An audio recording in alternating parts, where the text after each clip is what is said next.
Yo creo que estamos con nuestro temario en la pantalla, ¿verdad? Les doy la buena noche y les envío, como de costumbre, un afectuoso saludo. El día de hoy vamos a hacer una exposición breve para concluir la temática de la propiedad intelectual. Por cierto, yo pensé que hoy no íbamos a tener contacto por esta vía, porque muchos de ustedes me habían anunciado que por la proximidad del examen de lunes iban a dedicarse al estudio, pero así nos da tiempo de concluir este tema que ya es relativamente breve porque es la segunda parte de el que abordamos el día martes. Hay por ahí también una interrogante que está pendiente, que me formuló Guillermo en alusión a un municipio que está asentado en una propiedad privada, pero lo voy a dejar para el final y vamos a abordar este tema partiendo de una reminiscencia de lo que platicamos el día martes. El día martes hablamos de las propiedades especiales e hicimos una evocación de la clasificación de los bienes de don José Castanto Beñas, que desde uno de los muchos puntos de vista que él incorpora a su formulación, los divide en atención a su naturaleza en bienes corporales y bienes incorporales. Lógicamente, como lo dijimos el martes, los bienes corporales son aquellos que tienen materia, que tienen tangibilidad, que se ven, que se tocan, ¿verdad? Que los percibimos pues a través de nuestros sentidos. Y los bienes incorporales son todo lo contrario, son abstracciones que parten de la generación de una idea, de una manifestación intelectiva y que se concretan en la realidad. Pero la idea misma es la que configura la propiedad intelectual. Señalamos cómo la misma se inició en el Renacimiento, cuando se creó la imprenta y se difundió la impresión de libros, que por supuesto no era copiosa, pero que rebasó los exiguos límites que existían, que era de libros manuscritos que poseían unas cuantas personas, hasta que se llegó a distribuir los textos en centenares de personas, que como les repito, probablemente no era una abundante producción, pero ya fue suficiente para difundir ideas y para generar la propiedad intelectual, que es una área del conocimiento jurídico que se refiere al conjunto de normas que regulan los derechos morales y patrimoniales de los autores de las obras literarias y de las obras científicas. Hablamos de quiénes son los autores, señalando que en la ley de derechos de autor, en el artículo 5, se hace una definición de lo que es un autor y de lo que son los coautores, y se explica también qué es una obra en el artículo 15, el cual no es exhaustivo porque el último párrafo de ese precepto enuncia que cualquier otra manifestación que tenga esas características debe ser considerada una obra. Y finalmente hicimos una disyunción entre lo que son los derechos morales y los derechos patrimoniales de un autor. El derecho moral es el que le asiste para evitar cualquier plagio, cualquier deformación, cualquier atentado dañoso a su estructura, y los derechos patrimoniales son los que le posibilitan que en base a la generación de sus ideas convertidas en un texto, por ejemplo, pueda adquirir él un lucro, una ganancia que constituyen los derechos pecuniarios derivados de la adopción, adaptación y de la traducción de sus obras. Y para concluir esta reminiscencia señalo que yo les dije en un momento dado que inicialmente había una disyunción muy clara entre lo que era la propiedad intelectual y la propiedad industrial, pero ahora veleidades de los autores, ¿verdad? Estiman que el género es la propiedad intelectual y que las especies son los derechos de autor, que son los que ya explicamos, y la propiedad industrial, de la que vamos a hablar brevemente el día de hoy. Fíjense que en los numerales 2 y 3 se formula una pregunta y se incluye una respuesta. Una respuesta sumamente sencilla. Se pregunta, ¿qué es la propiedad industrial? y se responde que es el derecho que se reconoce al inventor sobre cualquier invento técnico apto para la explotación industrial y al productor o empresario sobre los signos identificadores de sus productos o de su empresa. Es decir, la propiedad industrial tiene una raigambre meramente comercial, meramente mercantil. Y la misma se divide en dos campos muy bien delimitados. Uno son las invenciones. Y las invenciones deben tener una serie de características que yo voy a enunciar posteriormente, pero la básica es que incidan en la realidad. Hubo un momento que se formulaba una diferencia entre la propiedad intelectual, diciendo que la misma se refería a las creaciones del espíritu que estimulaban la sensibilidad humana, mientras que la propiedad industrial, esto sí es absolutamente valedero, incide en el entorno modificándolo, cambiándolo o transformándolo definitivamente mediante el advenimiento de satisfactores que posibilitan la obtención de la satisfacción de esas necesidades primarias mediante el surgimiento de artilugios o aditamentos, ¿verdad? Que son los inventos. Verbigracia. El hombre prehistórico, al igual que los demás seres de la escala zoológica, ingería sus alimentos crudos, porque no había en ese entonces estufas, ni siquiera había descubierto el fuego, ¿verdad? Sino que al igual que los otros seres de la escala zoológica, ingería los alimentos crudos, ¿verdad? Con todas las dificultades que eso conllevaba. Luego vino el descubrimiento del fuego y él aprendió a coccionar los alimentos. Y sucedánеamente, para utilizar un ejemplo un tanto rústico, bueno, se fueron creando las fogatas, los hogares y luego las estufas, hasta llegar a esas exóticas creaciones que ahora están situadas en las cocinas, ¿verdad? Entonces, con esto lo que les quiero decir es que la propiedad industrial definitivamente tiene que incidir en la realidad, porque cuando no rebasa la concepción liminar de la idea, entonces no es una invención como lo vamos a señalar con posterioridad. Ese es el primer campo de la propiedad industrial. Luego son los signos distintivos de los productos y de las empresas para diferenciar las producciones de cada una de ellas y que el público tenga la posibilidad de identificarlos y adquirirlos, comprarlos. Pues. Entonces, repito, la propiedad industrial es el derecho que se reconoce al inventor sobre cualquier invento técnico apto para la explotación industrial. Ese es el primer campo. Y al productor o empresario sobre los signos identificadores de sus productos o de su empresa. ¿Qué es un invento? Pues ya lo dijimos hace unos minutos y lo repetimos nuevamente. Aquí en el número 5 enunciamos en términos de simpleza, dice que un invento es un producto del ingenio humano para generar algo nuevo que tenga utilidad colectiva. Definitivamente hay un punto generatriz, que es el acto del hombre mujer.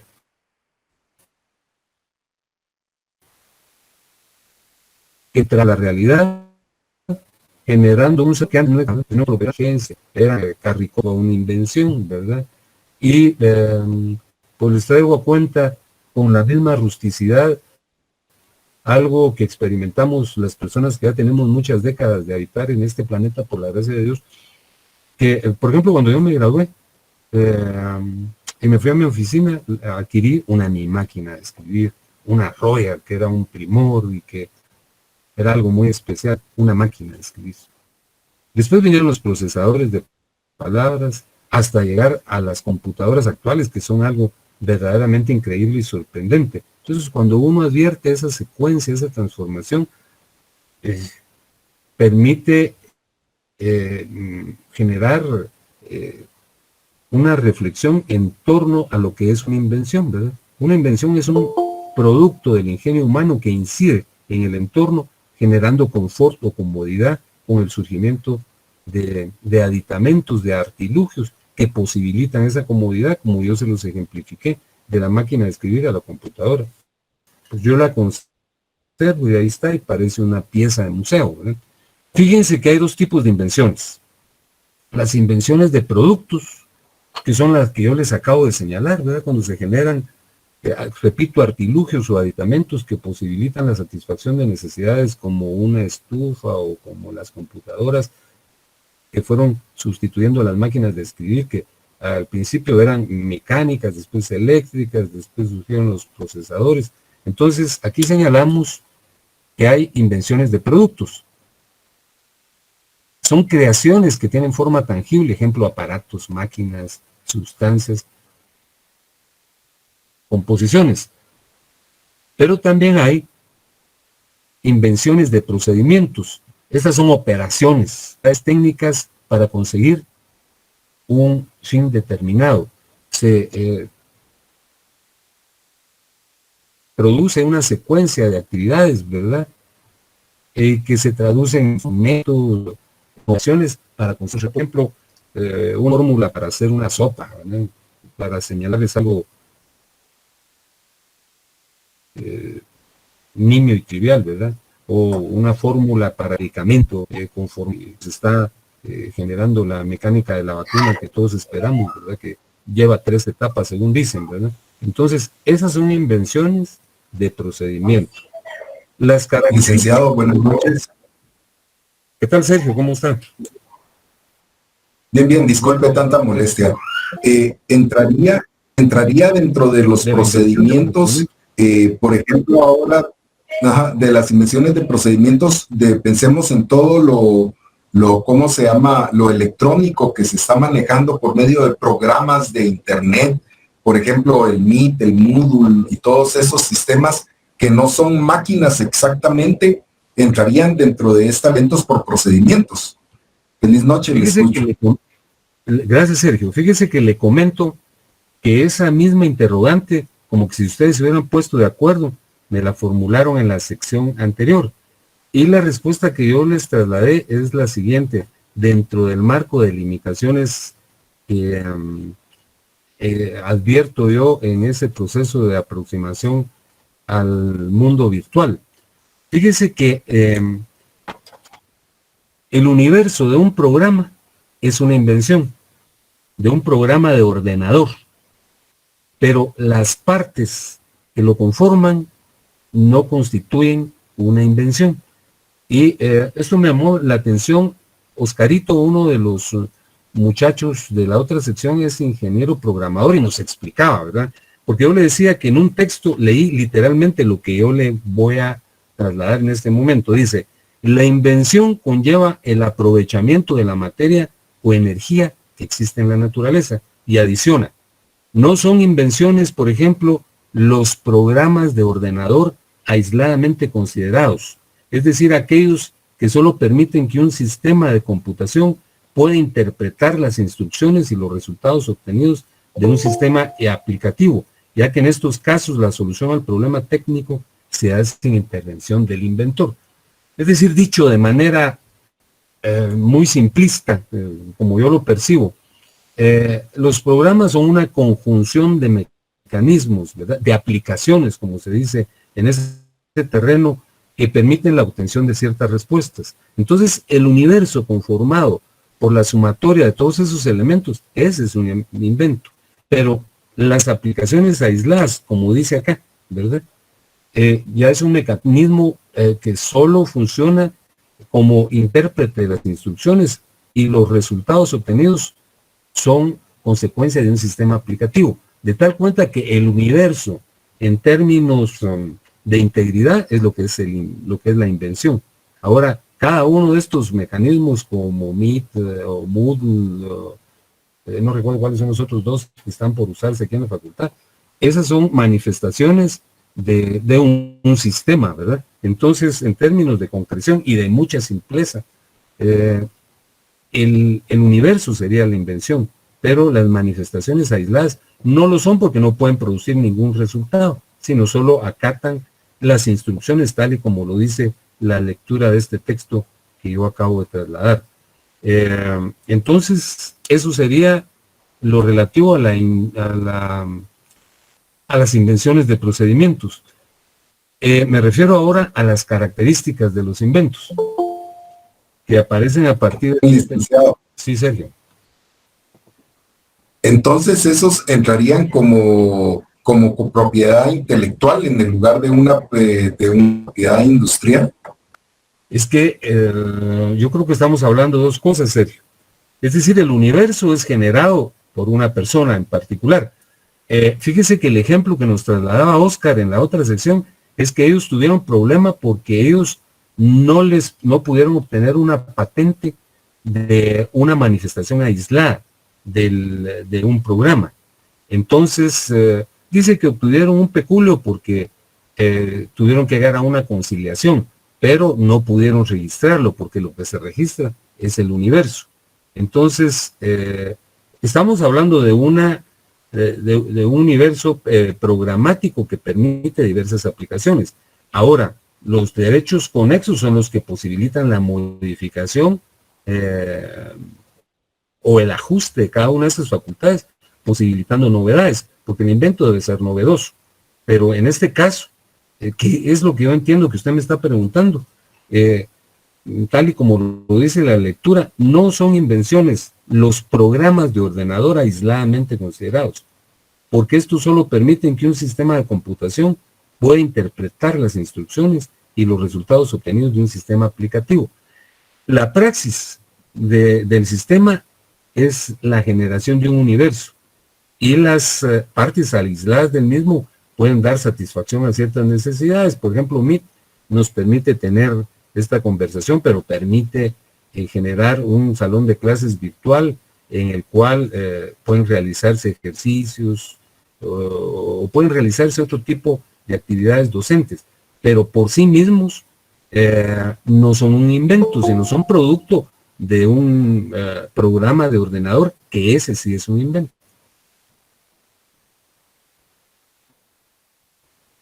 Gracias, licenciado, ya lo capté. Bueno. Licenciado, disculpe, y en el caso del, por ejemplo, la casa de Adobe, los programas de diseño de Adobe, que es una licencia de paga, que si uno piratea esos programas, al menos en Estados Unidos, corre uno riesgo que las autoridades a uno lo persigan por ellos que dicen derechos de autor. Entonces, ¿eso sería propiedad intelectual o...? No, miren, partamos de lo siguiente.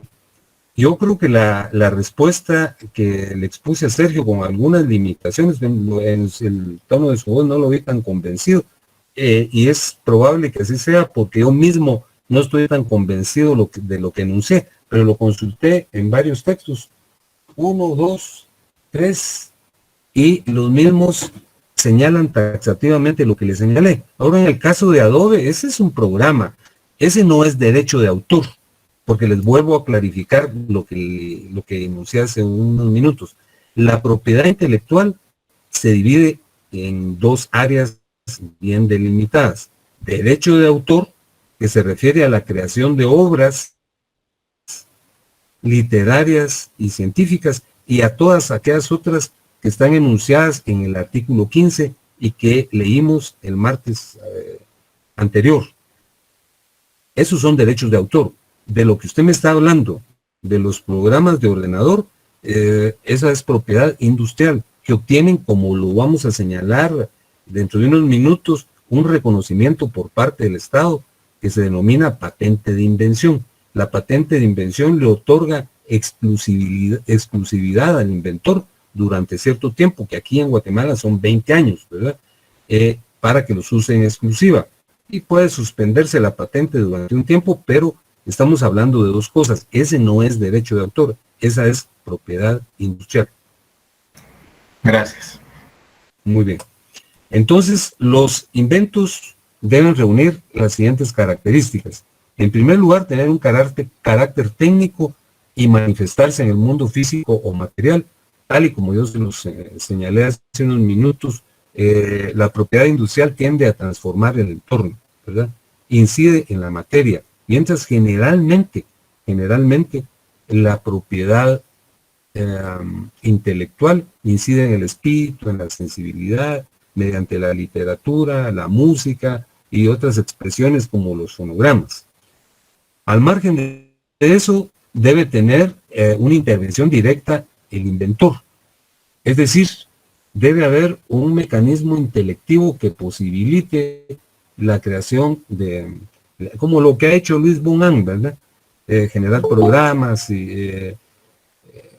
o realizar invenciones más ortodoxas y menos complejas en cuanto a su percepción, como la estructuración de un aparato, ¿verdad?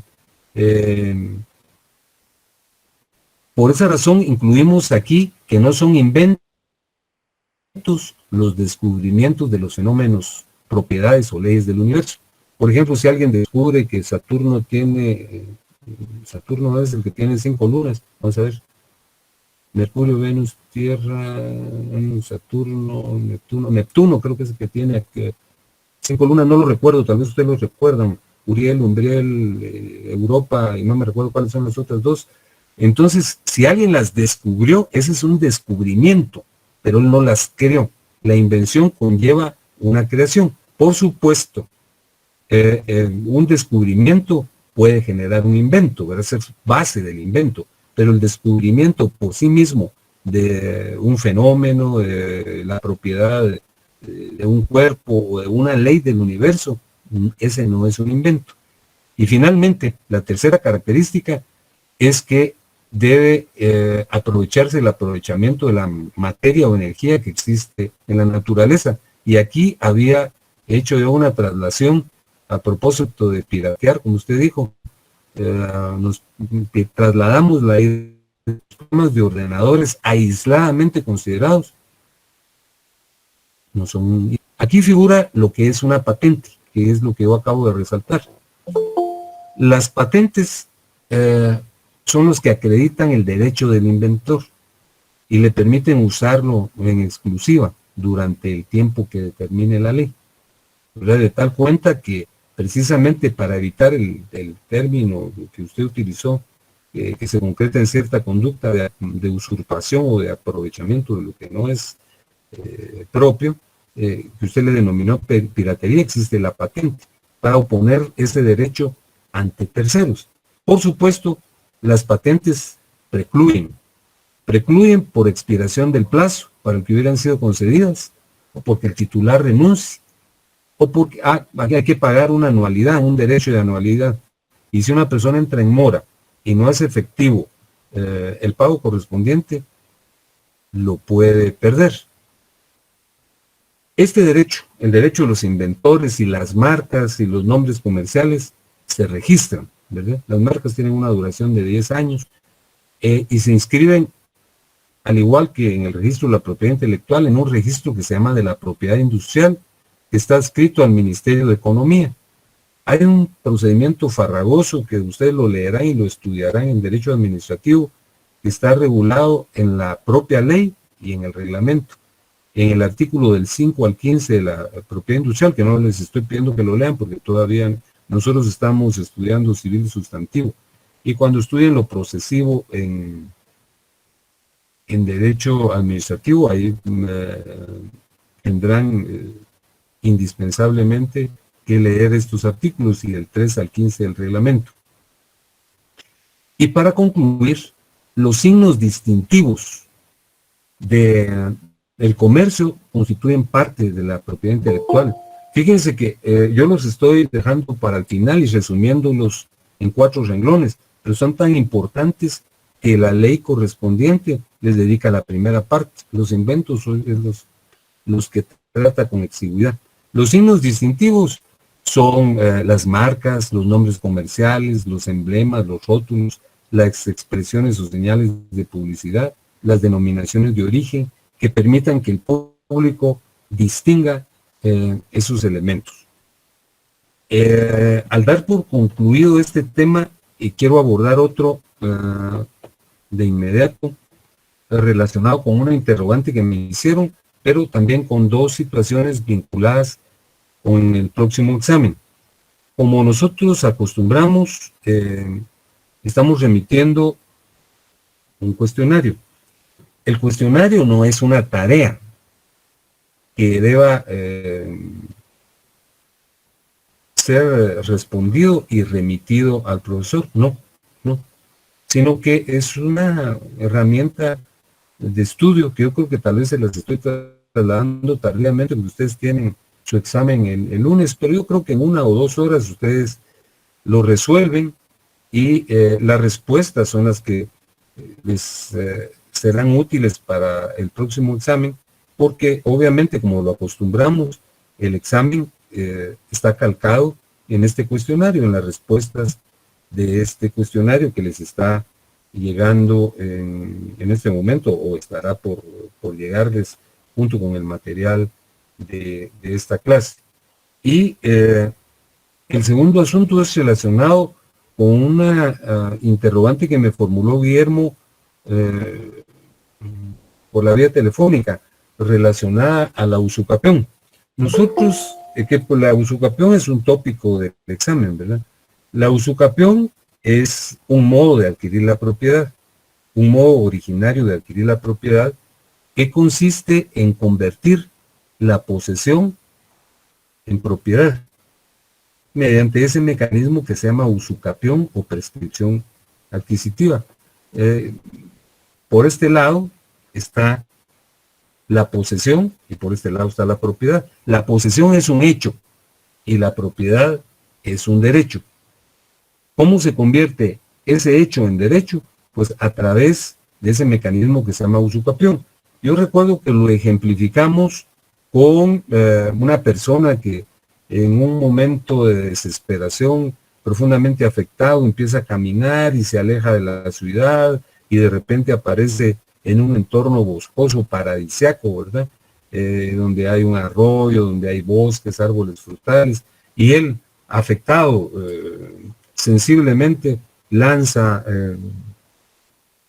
a viva voz un deseo y dice: ¿quién pudiera vivir en este lugar? ¿Quién pudiera comprar una parcela de este terreno? Y aparece un personaje desconocido y le dice: mire, yo le vendo barato un terreno en 200 quetzales, y el hombre es motivado más por el sentimiento que por la reflexión, le da el dinero y suscribe un documento en un papel que estaba por ahí tirado, y con el transcurso del tiempo, creo que 15 años, les dije en esa oportunidad, él necesita dinero para industrializarse porque su economía, su producción era de subsistencia y el terreno era muy grande y la tierra muy proficua, había agua y él quería cultivar y vender. Y va a un banco y en el banco le niegan el préstamo porque le dicen: no, usted no tiene su propiedad inscrita en el registro de la propiedad, usted no tiene el derecho de propiedad, usted lo que tiene es posesión. Pero él va con un abogado y el abogado inicia un trámite de titulación supletoria, ¿verdad?, utilizando la usucapión, y prueba que él ha cumplido con los requisitos del artículo 620, es decir, que tiene un justo título, su posesión ha sido continua, pública y pacífica, y por el tiempo establecido por la ley, que son 10 años, y por cierto, esa es una pregunta del examen. Entonces, esa es la usucapión. Pero nosotros podemos usucapir bienes que no pertenecen a nadie. Si yo no voy a ir yo a la casa del vecino, que porque él se fue a los Estados Unidos, y voy a iniciar un proceso de titulación supletoria. No, porque esa propiedad ya está inscrita. Y si yo lo inicio, se oponen y me exhiben la certificación en el registro donde consta que está inscrito a nombre de mi vecino. Entonces, Guillermo, yo no tengo claridad en la formulación que usted me hizo. Usted me contaba que un municipio de Alta Verapaz, que es... Licenciado, buenas noches. Quien le hizo la consulta fui yo a Sonia. Y le voy a contar, perdone, le voy a contar la situación. A mí me entró duda y por eso se lo pregunté, se lo preguntaba a Sonia.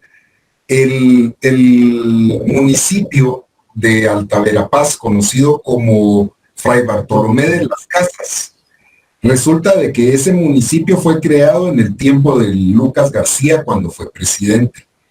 Ahora resulta de que hay un problema directamente con ese municipio porque fue asentado en una propiedad privada, en caballerías que pertenecían a una persona. Entonces entraron con mucho, se hizo una situación de que ahorita ese municipio, la cabecera del municipio está sentada en tierra privada.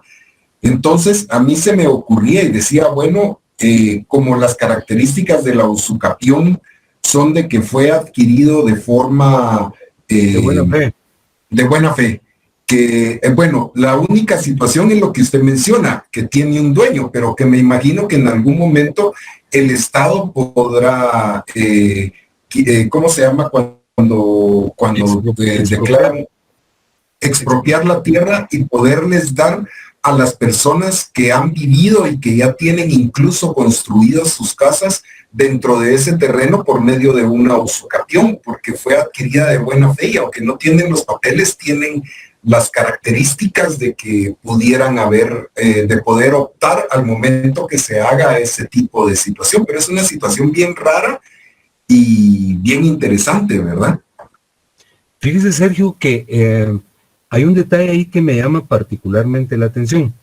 Fíjese que yo hace muchísimos años estuve en Fray Bartolomé, que es un lugar paradisíaco. Era una población pequeña que en efecto se encontraba alrededor de una finca del expresidente Lucas García. Pero yo estuve ahí antes de que él fuera presidente y era un ámbito reducido, rústico, ¿verdad? Pero ya preexistía. Lo que ocurre es que en este caso uno no puede usucapir bienes de pertenencia ajena, ni bienes inmuebles ni muebles. La usucapión no se puede utilizar ahí por cuanto que ya existía propietarios de caballerías, que me dice usted. Lo sorpresivo para mí es el hecho de que ellos no hayan acudido a resolver el problema por la vía judicial, ¿verdad? Para que se produjera la expulsión de los invasores, así como se ha producido aquí de manera violenta, que por ejemplo en el Valle del Polochic, muchas personas se asentaron en propiedades que realmente eran tierras ociosas, ¿verdad? No cultivadas, que ahí estaban abandonadas, pero que estaban registradas a nombre de algunas personas, y el propio ejército fue a expulsarlos. Hay denuncias de violaciones a los derechos humanos donde han utilizado mecanismos muy violentos para expulsar a la gente. Y eso es en esta época. En la época de la que usted me habla, que no sé si usted había nacido en esa época, Sergio, pero fue una época tenebrosa del país, en donde se utilizaba para resolver cualquier cosa mecanismos de violencia. Ya ve todos los procesos que se han dado precisamente en ese sector, generados por violaciones a los derechos humanos. Yo encuentro que la ley es muy clara y que no posibilita la usucapión en este caso. No la posibilita porque hay un aspecto fundamental en la situación, que es la tutela del dominio. Yo creo que con ustedes comentamos eso, pero si no era con ustedes, lo comento ahora. Que nosotros tenemos una constitución de corte neoliberal, ¿verdad? Entonces, el liberalismo prioriza los valores que debe tutelar el ordenamiento jurídico. Primero la vida, y después la propiedad, y la seguridad en un tercer lugar. Entonces, fíjense que la propiedad es tan significada que en un momento dado, la propia Constitución reconoce aspectos trascendentes para la tutela de la propiedad. Brevísimamente, Sergio, sin ánimo de agotarlo, les voy a señalar. Fíjense que en mi texto incluyo en las páginas 104 y 105, ¿usted no tiene el texto, Sergio? Desgraciadamente no lo he podido ir a ver si lo consigo, pero en este momento los que hemos ido distribuyendo se nos agotaron, pero yo lo voy a llamar apenas lo tenga para que, igual que a otras personas que tengan interés, para distribuírselo, pero me comprometo expresamente con usted para entregárselo. Fíjese que la tutela de las constituciones que han habido en Guatemala son absolutas para tutelar la propiedad. La Constitución de Cádiz, que no llegó a regular la vida del país, ¿verdad? Pero es un antecedente. Incluía algunas expresiones del propio rey que decía que era un deber del rey conservar y proteger la propiedad de sus vasallos. La Constitución Federal de Guatemala de 1824 también incluía en su artículo 2 la obligación de conservar y tutelar la propiedad, que ya había establecido la Constitución de Cádiz. Y la Constitución Política del Estado de Guatemala de 1825 garantizó la inviolabilidad de la propiedad, el uso libre de los bienes y el impedimento de las invasiones. El Acta Constitutiva de la República de Guatemala de 1851, que fue cuando se fundó la República de Guatemala, dice que había que proteger y tutelar la propiedad en su artículo 3. La Constitución de Justo Rufino Barrios, la propiamente liberal de 1879, en el artículo 28, garantizó la propiedad. La única constitución que garantizó la propiedad en función social fue la del 44. Luego las constituciones del 56 y del 65 fueron de un carácter individualista, transpersonalista, quiero decir, egoísta, como nosotros lo señalamos.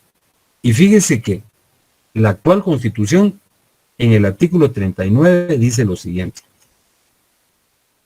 se garantiza la propiedad privada como un derecho inherente a la persona humana. Toda persona, dice, puede disponer libremente de sus bienes de acuerdo con la ley.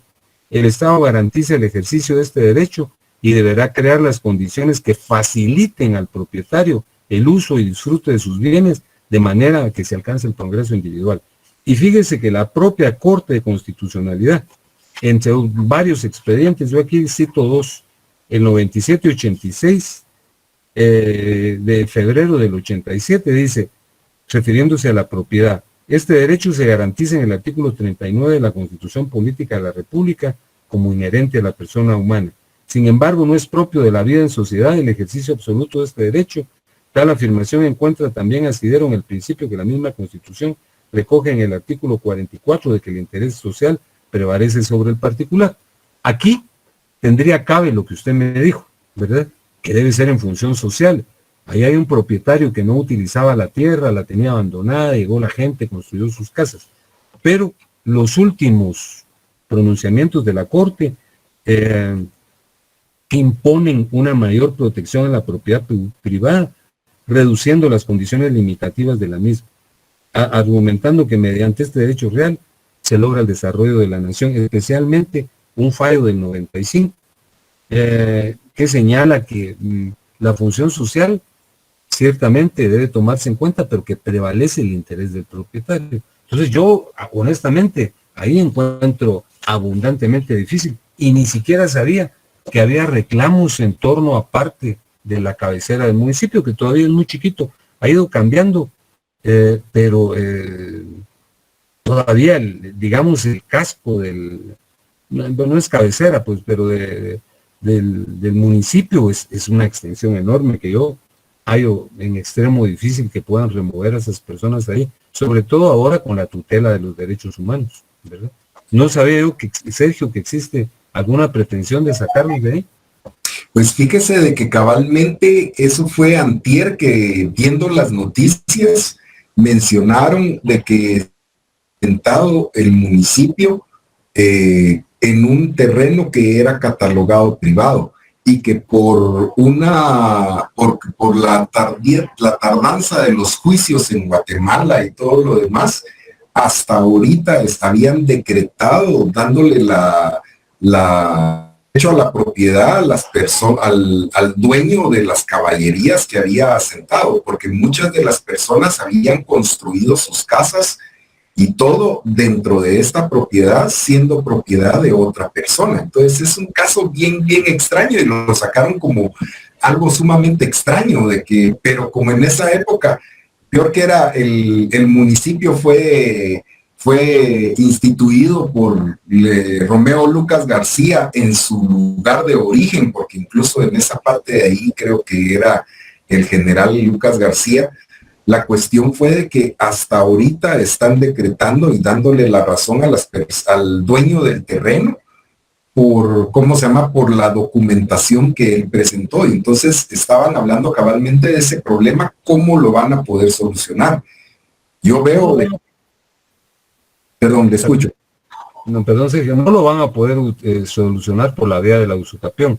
Yo creo que ahí tendrían que utilizar algún otro mecanismo dentro de la expropiación, pagarle al propietario, ¿verdad? Porque con una raigambre de más, yo estoy seguro que Fray Bartolomé existe antes de que Romeo Lucas fuera presidente, porque como le cuento, yo recuerdo haber estado ahí hace muchísimos años, ¿verdad?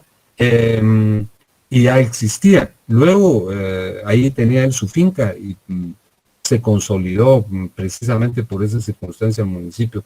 Pues mi querido Sergio, en respuesta a esa interrogante tan interesante, yo creo que por la vía de la usucapión no, porque ellos no pueden usucapir dado a que existe una propiedad legítima, ¿verdad? Pero sí puede existir otro mecanismo que podría ser la expropiación, o que le den una otra área a los propietarios por ese sector, que hay un sinnúmero de bienes nacionales, ¿verdad? Porque es imposible que saquen ese municipio, ha crecido extremadamente, ¿verdad? Y aunque es municipio... Sí, más ahorita con la transversal del norte, que sí, pasa cabalmente atravesando esa parte de ahí, y me parece, como digo, fue algo bien interesante, que cuando lo vi me quedó cabalmente la duda y dije, bueno, la única opción legal que yo le veo a esto es de que el Estado, ¿cómo se llama? Tal vez, ¿verdad? O compense al propietario, pero por la vía de la usucapión no es posible, ¿verdad? Ok, le agradezco muchísimo. Mi querido Sergio, gracias a usted por su inquietud y por su afán de compartir con nosotros. Yo el martes voy a entrar, ¿verdad? Pero estoy seguro que no va a haber clases porque van ustedes a estar en plenos exámenes. Entonces, solo para cumplir con el requisito, y si, claro que si como ocurre, si hoy, como ocurrió, y si hay gente, doy clase, pues, pero como me imagino no va a haber, porque así como ha ocurrido siempre, ¿verdad? Que por los exámenes hay un tiempo para que la gente estudie, sobre todo las gentes de este horario que son trabajadores, ¿verdad?